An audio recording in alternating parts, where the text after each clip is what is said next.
of the interesting trends we're seeing in the back office applications and their adoption of the cloud is, if you look back 10 years ago, people were concerned about considering the cloud. They had reservations around privacy and security and said, oh, I want to keep it in my own data center.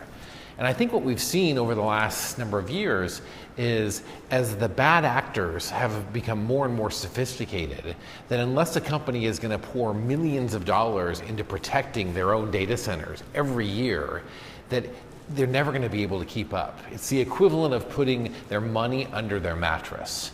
You know, we recently saw with the ransomware attacks that hit throughout the world, that the ransomware attacks didn't hit Salesforce or Microsoft or Amazon or Google. They were hitting organizations that had their own data centers and hadn't kept up with the latest technology and patches and protections. So in many ways, I think we're going to see the back office start moving en masse to the cloud, because it is the only place for them to really be safe and secure their data centers. I think the thing that's holding people back is really just now a matter of understanding what to do next. They're eager to lean in, but they're looking for other people that have done it. They're looking for best practices, and that's an incredible opportunity for an organization like FinancialForce and Salesforce to be able to provide some insight and best practices and tips and tricks and share with other customers people's experiences along the journey. And one of the things about enterprise software is, rarely do they like to move things first. They like to kind of go in packs and go down journeys that have been pursued before.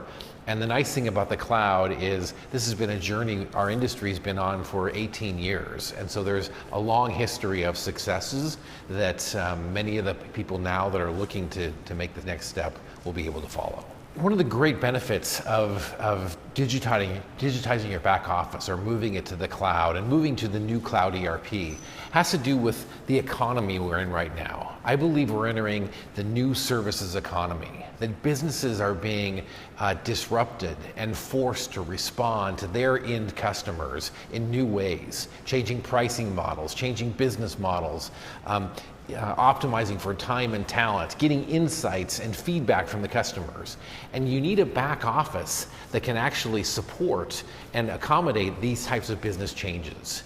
No one at the moment knows the exact formula, and so I'm seeing a lot of businesses saying, we've got to learn. Speed is the new currency. We've got to make sure we learn fast, and we either fail or succeed and go forward. And so the back office has to be responsive and agile and able to move in those capabilities to enable these businesses to pursue and succeed.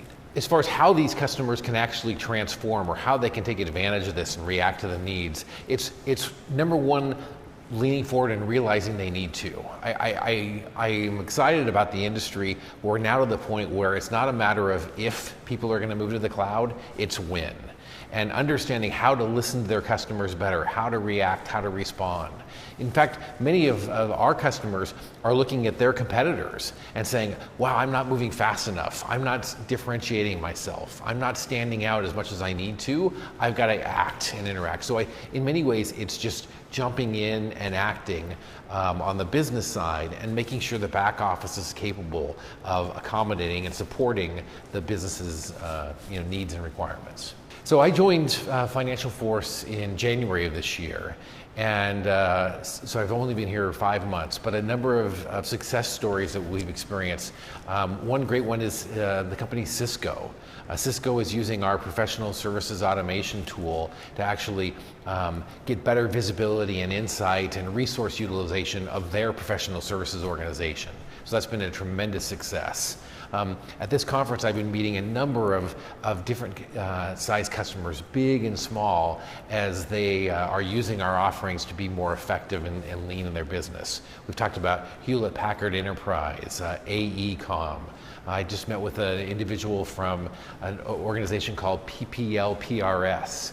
And no one's really heard of them, but they're the company that actually licenses music libraries to restaurants and bars and radio stations, and they use our offering to figure out how to do billing and get the information and the funding back to the record labels and to the artists. So lots of exciting usage. and an opportunity for us to continue to grow with companies.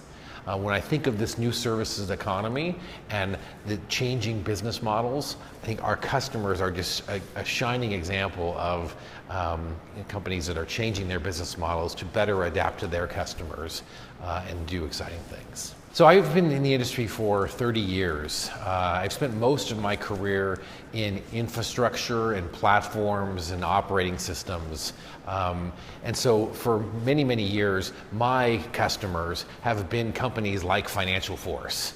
And so for me, it's very exciting to be at FinancialForce to understand what things are, if you will, on this side of the wall.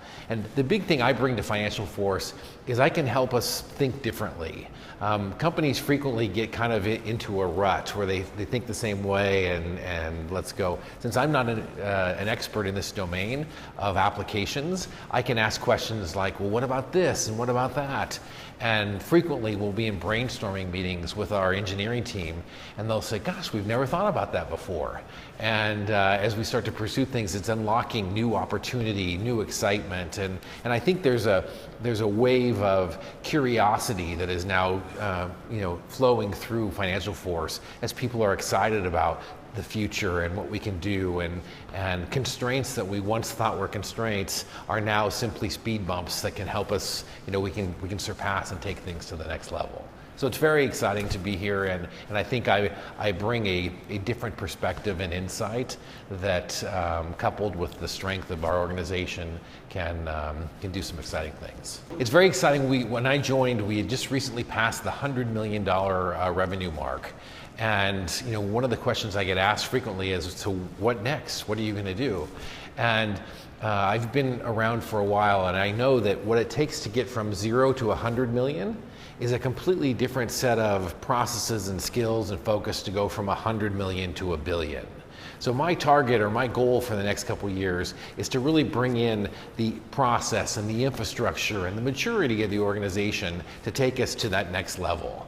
And folks have been excited about what we can do as far as how we continue to grow and work with customers and engage and provide transparency and roadmap visibility and our support and our service level agreements with customers and all the things that just happen as companies move from startup into mature, successful enterprise companies. So it's very exciting.